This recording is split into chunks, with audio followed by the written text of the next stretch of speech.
this is Dr. Supreet from Department of Commerce, University of Delhi. Today we'll be discussing about the deductions under Chapter 6A, ATC to ATU. So starting up, what is this Chapter 6A of Income Tax Act 1961? Basically, this Chapter 6A of your Income Tax Act, it contains various subsections of your Section 80 and for example, let's say ATC, ATCCC, ATCCD, ATD, ATE and so on. And what are these deductions for? For example, let us suppose an SSC, he wants to claim the deduction, that means from his gross total income on account of various, let's say, tax saving investments, any expenditures, any donations that he makes. So he can considerably reduce his taxable income by availing benefit of these deductions. Now, by the name, as it says, what are these deductions? Basically, these deductions, they are, as it infers that it deduce the income or reduce the income. And when we talk about the income, it means our gross total income. तो जब भी हमारी gross total income में से कुछ भी type की हम डिडक्शंस क्लेम कर रहे हैं जिससे हमारी इनकम जो है वो रिड्यूस हो रही है एंड कॉरेस्पॉन्डिंगली हमारी टैक्स लायबिलिटी भी जो है रिड्यूस हो रही है. So that is what we mean by deductions. Now deductions जो है वो हमारी ATC से लेके ATU तक होती हैं एंड ये डिडक्शंस का बेनिफिट हम तब तक नहीं उठा सकते जब तक हम इसके लिए एक क्लेम अपना जो है इनकम टैक्स रिटर्न में शो नहीं करते हैं. जिसका मतलब ये हुआ कि जब मैं इनकम टैक्स रिटर्न अपनी फाइल करूंगी तो मुझे बाकायदा इन डिडक्शंस को वहां पर क्लेम करना पड़ेगा, चाहे वो डिडक्शंस ATC की हैं, चाहे वो डिडक्शंस ATD की हैं, ATE की या किसी भी और सेक्शंस की. अगर जब तक मैं उन डिडक्शंस को वहां क्लेम नहीं करूंगी तब तक इन डिडक्शंस का जो है कोई भी बेनिफिट जो है वो अलाउड नहीं होगा एक असेसी को. फर्दर हम ये डिडक्शन जो है अपनी ग्रॉस टोटल इनकम में से अवेल करते हैं. सो जिसका मतलब ये है कि ये जो डिडक्शंस का अमाउंट है हमारा वो कभी भी ग्रॉस टोटल इनकम से एक्सीड नहीं कर सकती. मतलब अगर मेरी ग्रॉस टोटल इनकम जो है वो निल है, राइट, सो इसका मतलब ये है then I can not claim for any deductions from that gross total income because the government will not give me any refund for the investments और the savings that I am making. Basically ये deductions का nature क्या होता है, ये क्यों provide की जाती है गवर्नमेंट के through? It is actually to, you could say, कि channelize the savings and investments in the economy, ताकि लोगों के अंदर ये हैबिट इनकलकेट हो कि वो अपने पैसे को सेव करें, इन्वेस्ट करें. इन्वेस्ट करें किन किन चीज़ों के लिए? इन्वेस्ट करें अपने फ्यूचर के लिए, इन्वेस्ट करें इंश्योरेंस के लिए, इन्वेस्ट करें हेल्थ इंश्योरेंस के लिए, राइट. एंड इनसे वो एक हैबिट इनकलकेट होती है इंडिविजुअल्स के अंदर. So in order to promote the investment and savings in an economy, these deductions are provided by the government. अब जो हमारी new alternative tax regime structure है, इसमें if one individual is opting for this alternative tax regime structure, then he cannot claim the benefits which are available under these deduction which runs from your section 80C to 80U under chapter 6. जिसका मतलब ये हुआ कि अगर आप alternative tax regime structure के लिए opt करते हो तो आपको 80C से लेके 80U तक की ये जो बेनिफिट्स है ये नहीं मिलेंगे. हाँ, कुछ एक्सेप्शंस हैं. For example let's say 80JJAA है, 80CCD सबसेक्शन 2 है, इनका जो बेनिफिट आप स्टिल जो है अवेल कर सकते हैं. And when we talk about deductions, तो prima facie हमारे दिमाग में सबसे पहले कौन सी डिडक्शन आती है? ATC. This is a very common deduction which is basically availed by each and every individual. And basically the benefit of this particular deduction, it can be availed by both the individuals and the Hindu undivided family. Now, इस ATC में क्या होता है? ये basically आपको allow करते हैं. For example अगर आपने कुछ भी सेविंग्स करे हैं किसी LIC में, आपने सेविंग्स करा है PPF फंड में, आपने सपोज करो कोई 5 ईयर का टाइम डिपॉजिट स्कीम परचेज करी है, जैसे हम कहते हैं फिक्स्ड डिपॉजिट किसी पोस्ट ऑफिस में, सुकन्या समृद्धि अकाउंट में आपने योजना में इन्वेस्ट करा है, राइट, RPF में, SPF में. So these are different product lines. अगर आप इसमें इन्वेस्ट करते हैं तो गवर्नमेंट क्या करती है? आपको एक बेनिफिट प्रोवाइड करती है. बेनिफिट किस चीज का? कि आप अपनी ग्रॉस टोटल इनकम में से अगर आपने इन पर्टिकुलर प्रोडक्ट्स या इस पर्टिकुलर कैटेगरी ऑफ सेगमेंट्स में अगर आपने इन्वेस्ट करा है देन आपको डिडक्शन मिलेगी। दैट मीन्स आपकी ग्रॉस टोटल इनकम डिड्यूस हो जाएगी, जिसका मतलब क्या है, आपकी इनकम डिड्यूस होगी तो आपका कॉरेस्पॉन्डिंग टैक्स लायबिलिटी भी रिड्यूस होगा। तो जब हम 80C की बात करते हैं, हम सबको बहुत प्राइमा फेसी क्लियर है कि 1,50,000 जो है हमारी अपर लिमिट है under your section 80C। But जब भी हम ये ओवरऑल सीलिंग की बात करेंगे या 1,50,000 की बात करते हैं, सेक्शन 80CCE कहता है that this overall limit for 1,50,000, it is not just for your 80C, it is applicable for your section 80C, 80CCC, 80CCD subsection 1, यानी कि इन तीनों सेक्शंस को मिलाकर जो आपकी ओवरऑल लिमिट होगी क्लेम करने के लिए deduction, that will be your 1,50,000। Now कुछ एक्सेप्शंस हैं जो हम वन बाय वन लेंगे, और ये 80CCC, 80CCD1 या CCD1B या 2, ये क्या है, one by one will be discussing upon the same. So first हम बात करते हैं 80C की।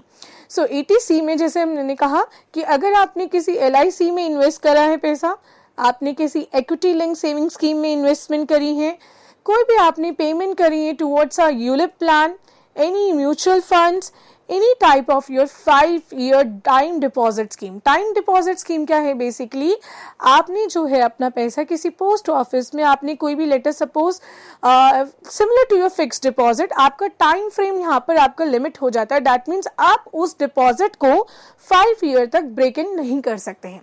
या कोई भी आपने ऐसी कोई स्कीम परचेज करी है, for example for the senior citizen known as your senior citizen saving scheme, या आपने नेशनल सेविंग सर्टिफिकेट परचेज करे हैं, या हमने जैसे पहले डिस्कस करा था PPF में अमाउंट आपने डिपॉजिट करा है, रिकग्नाइज्ड प्रोविडेंट फंड में या स्टैट्यूटरी प्रोविडेंट फंड में अगर आपने इन्वेस्टमेंट करी है, तो ये सारे प्रोडक्ट्स या ये सारी स्कीम जो है आपकी एलिजिबल है कि आप जो है अगर इसमें सेव करते हैं तो आपको 80C का डिडक्शन मिलेगा। That means under section 80C up to ₹1,50,000 आप जो है क्लेम कर सकते हैं डिडक्शन के तौर पे, और उससे आपका ग्रॉस टोटल इनकम जो है वो रिड्यूस हो जाएगा कॉरेस्पॉन्डिंगली। नाउ इसके अलावा कुछ और भी ऐसी चीजें हैं अगर आप जिनमें इन्वेस्ट करते हैं या आपके एक्सपेंडिचर्स होते हैं, क्योंकि 80C is not just for the investment, it is also related to your expenditures. For example tuition fee, if let us suppose a parent is paying the fee of his child, or let's say किसी educational institution में, and when we talk about this educational institution we mean the higher educational institutions, so किसी भी university की, college की अगर आपने fee pay करी है, and fee here mean the tuition fee that does not include any sort of your donations, any sort of your development fee, तो आपका जितना भी ट्यूशन फी के ऊपर एक्सपेंडिचर हुआ है up to 2 children, that is available, that expenditure is available as your deduction under section 80C, तो आप उसको बिल्कुल जो है क्लेम कर सकते हैं अंडर सेक्शन 80C में। सिमिलरली आपका NPS में कोई कंट्रीब्यूशन है, जिसे हम आगे पढ़ेंगे 80CCD में कि किस तरीके से आप उस कंट्रीब्यूशन के लिए जो है अपनी डिडक्शन क्लेम कर सकते हैं। तो जब 80C की बात हुई तो ये हमारी कुछ स्कीम्स हैं और हमारे कुछ ऐसे प्रोडक्ट्स हैं जिसके अंदर अगर आप इन्वेस्ट करते हैं या आपके जो है इससे रिलेटेड कुछ भी एक्सपेंसेस होते हैं, then you can claim it as a deduction under section 80C। Next जो ऐसे मैंने बात करी कि 80C, 80CCC और 80CCD को मिलाकर जो है आपका ओवरऑल लिमिट जो है 1,50,000 है। नाउ 80CCC क्या है, बेसिकली ये डिडक्शन आपकी सिर्फ और सिर्फ इंडिविजुअल के लिए अवेलेबल है, और अगर सपोज करो any sort of your annuity plans, जो आप किसी पेंशन प्लान के लिए या किसी म्यूचुअल फंड के लिए आप इन्वेस्टमेंट कर रहे हैं, चाहे वो LIC का प्रोडक्ट हो या किसी और इंश्योरर का प्रोडक्ट हो, ताकि your intention is to receive the pension, right. आपका सोल इंटेंट क्या है कि आपको बदले में पेंशन मिले, और आपने कोई भी एन्युटी स्कीम में जो है इसके रिगार्डिंग जो है इन्वेस्ट करा है, तो then you can claim a deduction under your section 80CCC। And जो भी आप उसमें एन्युटी प्लान में आप इन्वेस्ट कर रहे हैं या म्यूचुअल फंड में आप इन्वेस्ट कर रहे हैं, उसको आपको डिडक्शन मिलेगा। बट एक चीज ध्यान में रखिए, सपोज करो मैं किसी पेंशन प्लान के लिए आज इन्वेस्ट कर रही हूँ, सो जिस पर्टिकुलर ईयर में मैंने इन्वेस्ट करा है, मेरी जो भी पेमेंट गई है, कॉन्ट्रीब्यूशन गया as a premium, that will be available as a deduction under section 80CCC। But जब वो प्रोडक्ट मैच्योर होगा या आफ्टर अ पीरियड डिफाइन जो है या 60 इयर्स ऑफ एज है, जैसे भी आपका प्रोडक्ट जो है डिस्क्राइब करता है, तो जब वो आपको लेटर ऑन पेंशन मिलेगी, दैट पेंशन इज टैक्सेबल, वो आपकी एग्जाम्प्टेड नहीं है, वो पेंशन आपकी टैक्सेबल होगी। या आपका कोई भी लेट से बेनिफिशियरी है जो आपके बिहाफ पे after the death of the assessee he is receiving the, you could से, the pension, that pension will be totally taxable. आपको डिडक्शन किसके लिए मिल रहा है? जो आपने ईयरली प्रीमियम पे ऑफ करा है with respect to these pension plans और दी म्यूचुअल फंड्स। सो वो डिडक्शन जो है आपको 80C में मिलेगी, 80CCC में मिलेगी। नाउ इसी के आगे एक और extension and that is your section 80CCD, that is 80CCD। Now 80CCD की जब हम बात करते हैं तो आपने कोई भी कंट्रीब्यूशन करा एनपीएस में या अटल पेंशन योजना में, तो आपको उसके लिए कॉरेस्पॉन्डिंग जो है डिडक्शन मिलेगा अंडर योर सेक्शन 80CCD।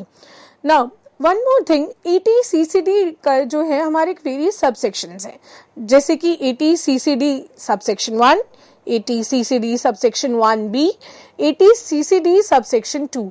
अब ये तीनों सबसेक्शंस क्या है? जैसे ही हम बात करते हैं 80CCD सबसेक्शन 1, तो हमारा एम्प्लॉय और एम्प्लॉयर दो कंट्रीब्यूशन होते हैं। पहली चीज, एनपीएस में there always two sort of your contribution, one by the employee, another by your employer. तो जब भी हम एम्प्लॉय के कंट्रीब्यूशन की बात करेंगे वो आपका पर्टेन करता है 80CCD सबसेक्शन 1 से रिलेटेड एंड सबसेक्शन 1B से रिलेटेड। और जैसे ही हम बात करेंगे कि एम्प्लॉयर ने कुछ कंट्रीब्यूट करा है उस एनपीएस फंड में, that is with respect to your 80CCD subsection 2। Now NPS जैसे आपको पता है नेशनल पेंशन जो सिस्टम है आपका, उसके अंदर अगर आप जो है दो टाइप के आपके कॉन्ट्रीब्यूशंस होंगे, एक जो इंडिविजुअल खुद यानी कि एम्प्लॉय खुद कंट्रीब्यूट करेगा, एक जो उसका एम्प्लॉयर कंट्रीब्यूट कर रहा है उस फंड में, उस स्कीम में, राइट। नाउ एवरी इंडिविजुअल जो कि सेंट्रल गवर्नमेंट के यहाँ एम्प्लॉयड है, it is mandatory for them कि वो एनपीएस में जो है एनरोल करवाए। और बाकी जो एम्प्लॉयज हैं उसके लिए गवर्नमेंट ने इसको ऑप्शनल रखा है, whether they want to follow for this particular NPS plan में जाना चाहते हैं, एनरोल करना चाहते हैं या नहीं। बेसिकली 80CCD जो है आपको दो टाइप ऑफ फंड्स के लिए या दो टाइप ऑफ आपकी स्कीम्स के लिए जो है डिडक्शन प्रोवाइड करता है। एक आपका एनपीएस के लिए and second is your Atal pension योजना, ठीक है। नाउ इसी में जैसे मैंने अभी बताया कि 80CCD 1 है, CCD 1B है एंड CCD सबसेक्शन 2 है। अब तीनों को one by one will be discussing upon. सबसे पहले आता है हमारा 80CCD सबसेक्शन 1, यानी कि जितना भी एम्प्लॉय ने कंट्रीब्यूट करा है उसके के लिए उसे जो है 80CCD सबसेक्शन 1 में डिडक्शन मिलेगा। Now there is a upper ceiling that has been fixed by the government. Government says कि employee का जितना भी contribution है, we have put up a upper limit. That limit is of your 10% of your salary. यानी कि employee की salary का 10% तक जितना उसने contribute करा है उसका उसे डिडक्शन मिलेगा, उससे excess amount का उसको जो है डिडक्शन अवेल नहीं होगा। आप करिए इन्वेस्ट, बट आपको जो डिडक्शन मिलना है वो सिर्फ और सिर्फ 10% ऑफ सैलरी तक मिलेगा। नाउ इसी का एक एक्सटेंडेड कॉन्सेप्ट है 80CCD subsection 1B। That means government says कि आपको एक एडिशनल डिडक्शन देते हैं अगर कोई एम्प्लॉय एनपीएस फंड में जो है अपना कंट्रीब्यूट करता है तो उसको 10% तो मिलेगा ही, सैलरी का जो है 10% ऑफ सैलरी तक का उतना डिडक्शन मिलेगा, plus that means an additional deduction मिलेगा उसे कितने का, 50,000 रुपीज का। सो ये जो 80CCD सबसेक्शन 1B है ये लेटर ऑन गवर्नमेंट ने इंट्रोड्यूस करा, whereby the intent is what कि एम्प्लॉय अगर ज्यादा कंट्रीब्यूट करता है तो उसको उसके लिए एक्स्ट्रा जो है एडिशनल डिडक्शन मिल सकता है up to ₹50,000 under section 80CCD 1B। Similarly जितना आपका 80CCD सबसेक्शन 2 है उसमें जितना भी आपका लेट्स से एम्प्लॉयर का कंट्रीब्यूशन है, सो एम्प्लॉयर के कंट्रीब्यूशन के लिए जो डिडक्शन मिलती है वो under your section 80CCD subsection 2 में मिलेगी। यहाँ पर भी गवर्नमेंट ने अपर लिमिट जो है वो सील करी हुई है बिल्कुल, जहां पे गवर्नमेंट कहती है कि if employer is contributing anything to the NPS up to 14% of salary, it will be available as a deduction, and beyond that it will not be available as a deduction। मतलब अगर आप 14% of salary तक अगर आप contribute करते हैं आपका employer, आपको उसका डिडक्शन मिलेगा, बट उसके बियॉन्ड अगर 15-16 तो वो एक्स्ट्रा 2% का आपको जो है डिडक्शन बिल्कुल भी नहीं मिलेगा, ठीक है। नाउ व्हेन आई से कि 80C का जो रिगार्डिंग हमारा 80CCE है वो कहता है ओवरऑल लिमिट है। ओवरऑल लिमिट किसके रिगार्डिंग थी? इट सेज जितना आपने कंट्रीब्यूट करा 80C में, जितना आपने कंट्रीब्यूट करा 80CCC में, और जितना आपने कंट्रीब्यूट करा 80CCD सबसेक्शन 1, इन तीनों को मिला के जो आपकी ओवरऑल लिमिट होगी दैट विल बी योर 1,50,000। यानी कि वो जो 1B में मिल रही है वो आपका एक्स्ट्रा है 50,000। CCD सबसेक्शन 2 जो है वो आपका सेट असाइडेड है। बट इन तीनों की which is your 80C, 80CCC, 80CCD subsection 1, इन तीनों का जो ओवरऑल लिमिट होगा वो आपको 1,50,000 तक ही मिलेगा। आपकी चॉइस है, आप उससे ज्यादा इन्वेस्ट करिए, उससे ज्यादा सेव करिए, बट गवर्नमेंट जो डिडक्शन देगी वो आपको 1,50,000 तक ही देगी। इन तीनों सब जो सेक्शंस हैं आपकी जिसका मैंने मेंशन करा उनका overall limit. But beyond that 80CCD subsection 1B का आपको 50,000 एडिशनल मिलेगा एम्प्लॉय के कंट्रीब्यूशन का, और 80CCD सबसेक्शन 2 का जो है आपको with respect to employer contribution up to 14% of salary आपको मिलेगा। Now another you could say section in the series is your section 80D, and the moment I say 80D, always remember it is related to your medical insurance premium। तो जितना भी आप insurance premium दे रहे हैं medical के लिए, जितने भी सॉर्ट ऑफ आप preventive health checkups, now preventive health checkups क्या होते हैं? सपोज करो आप रूटीन में जो है किसी भी क्लिनिक में जाके कुछ चेकअप्स करवा रहे हैं, नॉर्मल हेल्थ केयर चेकअप्स हैं, तो उसके रिगार्डिंग भी जो आपकी एक्सपेंसेस हो रहे हैं, या आपकी कोई भी सेंट्रल गवर्नमेंट नोटिफाइड जो स्कीम्स हैं, CGHS हैं, वहां पे आप कुछ भी कंट्रीब्यूट कर रहे हैं, तो जितना भी आपका चाहे प्रीमियम के तौर पर या प्रिवेंटिव हेल्थ चेकअप के तौर पर या फिर आपका कंट्रीब्यूशन जा रहा है टुवर्ड CGHS, उसके के लिए आपको डिडक्शन मिलता है under section 80D। And again this deduction is available to both the individual and the Hindu undivided family. Now, always remember whenever we say that we are paying a premium, whether a medical insurance premium या otherwise हम contribution कर रहे हैं CGHS में, it has to be in various other modes जो कि other than your cash हो, यानी कि कैश में पेमेंट नहीं करना है, कैश में प्रीमियम पे ऑफ नहीं करना है। कैश के अलावा आप ऑनलाइन पेमेंट्स कर सकते हैं, चेक के थ्रू पेमेंट कर सकते हैं, but it is restrained to pay the premium in your cash mode. But yes, it says अगर आपका normal day to day health checkup है, जैसे प्रिवेंटिव हेल्थ चेकअप की हमने बात करी, उसकी पेमेंट जो है, क्योंकि ये एक स्मॉल अमाउंट ऑफ पेमेंट होती है, उसका पेमेंट आप जो है कैश में कर सकते हैं। But if it is a medical insurance premium, it has to be in any other mode apart from your cash.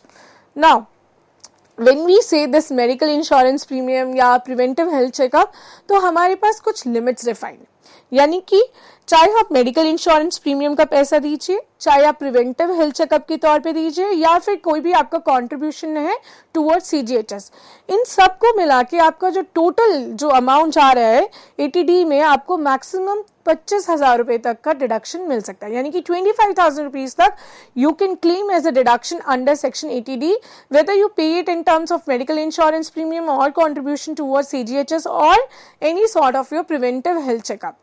Now, अब इसका मतलब ये नहीं है कि पूरा क्लेम जो है 25,000 का आप प्रिवेंटिव हेल्थ चेकअप पर ले सकते हैं, यानी कि जो आपका day to day routine care checkups है उसी में आपने सारा अमाउंट जो है वो क्लेम कर लिया।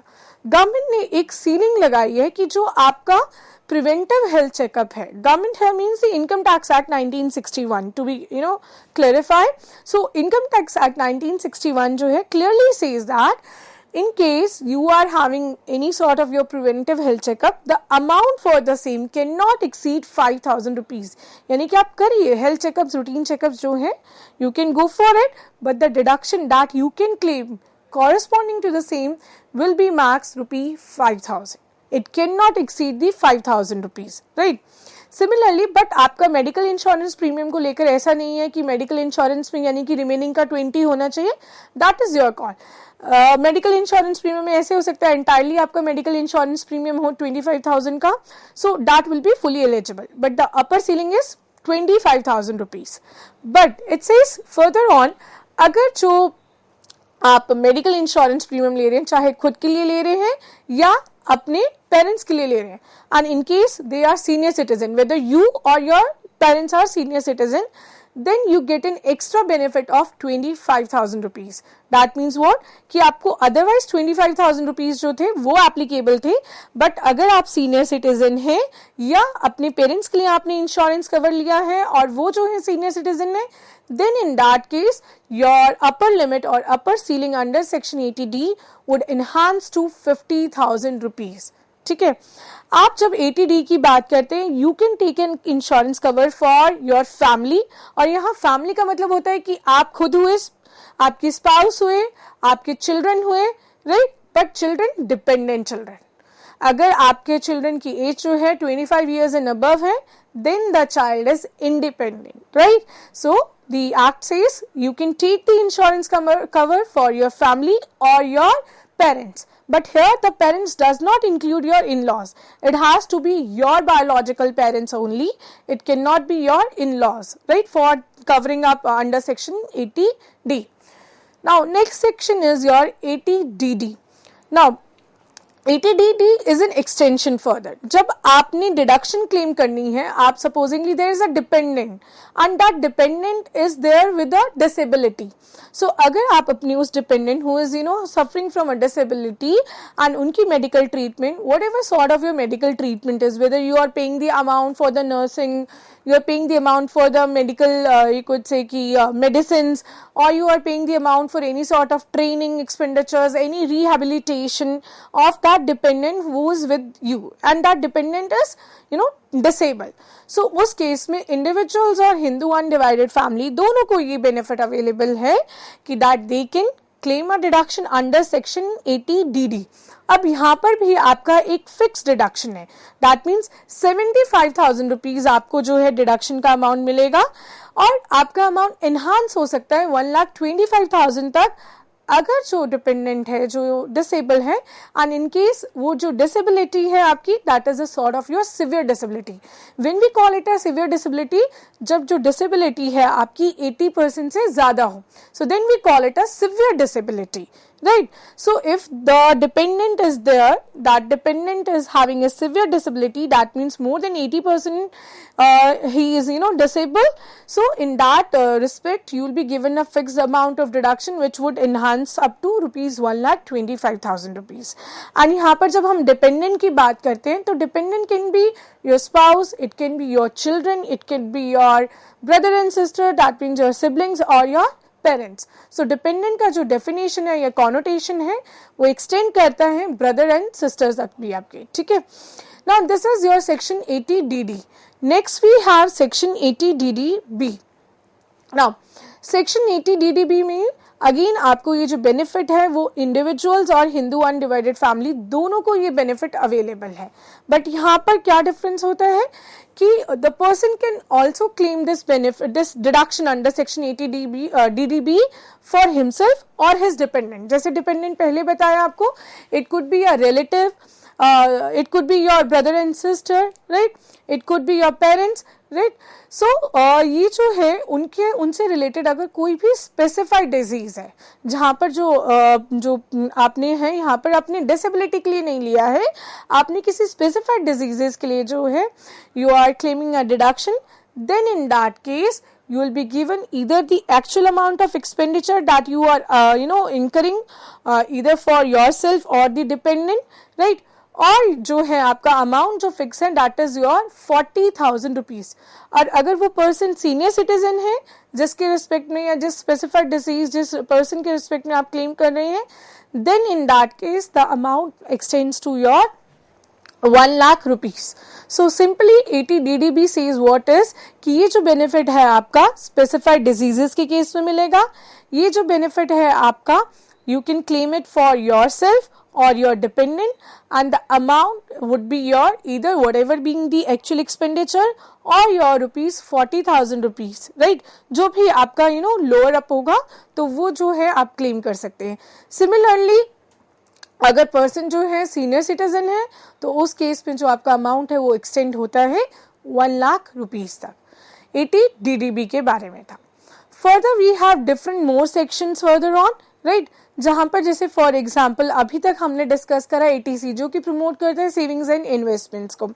Then we talked about section 80D जो कि with respect to your you could say कि हेल्थ बेनिफिट्स आपका जो है वो उसके रिगार्डिंग, चाहे आप इंश्योरेंस का पैसा दे रहे हैं, चाहे किसी डिपेंडेंट है उसके रिगार्डिंग आप एक्सपेंडिचर कर रहे हैं, whether the dependent is a disabled one or you are incurring the expenditure with respect to yourself only, and that too when you are talking about yourself you can also claim the expenditure with respect to any specified disease. So these are the benefits that are provided by the government to promote this mechanism of your the increasing the amount of contribution toward the health insurance also, so that people should become cautious कि वो अपनी health के regarding भी जो है contribute करें. Similarly savings की जब हम बात करते हैं, एटीसी है, ATCCC है आपका, तो वहाँ पे इंटेंट क्या है, सेविंग्स और इन्वेस्टमेंट्स को प्रमोट करना. सो ये जो सेक्शंस है मेजरली आपके जो है प्रमोट करते हैं एटीसी का. अगर हम या उसके एक्सटेंशंस की बात करें, ATCCC की या ATCCD की, वो बात करते हैं सेविंग्स एंड इन्वेस्टमेंट की. और 80D जो है it runs onto the line for your medical insurance premium. So that's it for the day and we'll continue in the coming sections.